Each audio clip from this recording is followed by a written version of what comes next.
महाभारत के भीषण युद्ध में एक ऐसा क्षण भी आया था जब साक्षात भगवान शिव का क्रोध फूट पड़ने वाला था, और अगर उस दिन उन्हें रोका न गया होता तो पूरा कुरुक्षेत्र एक पल में भस्म हो जाता।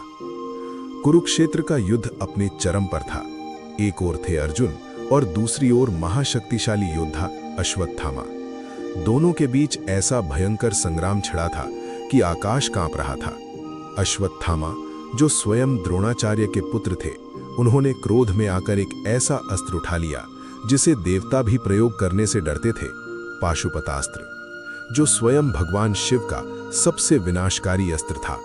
जैसे ही अश्वत्थामा ने उस अस्त्र का आह्वान किया, पूरा वातावरण बदल गया। आकाश काला पड़ गया, धरती कांपने लगी और दिशाओं में अजीब सी चीखें गूंजने लगीं। अर्जुन ने भी जवाब में उसी अस्त्र का स्मरण किया, क्योंकि उन्हें यह वरदान स्वयं भगवान शिव से प्राप्त हुआ था। जैसे ही दोनों ओर से पाशुपतास्त्र सक्रिय होने लगे, तभी अचानक एक दिव्य ऊर्जा प्रकट हुई। वो थे स्वयं महादेव। उनकी आंखों में अग्नि जल रही थी, जटाओं से बिजली कड़क रही थी और उनका स्वर गूंजा, रुको। पूरा युद्ध थम गया, समय मानो स्थिर हो गया। भगवान शिव ने क्रोधित होकर कहा, ये अस्त्र सृष्टि के विनाश के लिए है, न कि तुम्हारे अहंकार के लिए। उनका क्रोध इतना भयंकर था कि देवता भी भयभीत हो गए। अगर वो एक क्षण और क्रोधित रहते तो न केवल अर्जुन और अश्वत्थामा बल्कि पूरा महाभारत यहीं समाप्त हो जाता। तभी आगे बढ़े श्री कृष्ण।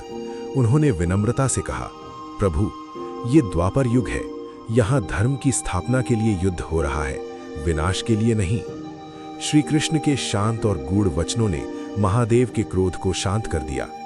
अर्जुन और अश्वत्थामा दोनों ने अपने अस्त्र वापस ले लिए और उस दिन दुनिया एक भयानक विनाश से बच गई। ये घटना इस बात का प्रमाण है कि जब देवों के देव महादेव का क्रोध जागता है तो सृष्टि का अस्तित्व भी खतरे में पड़ जाता है।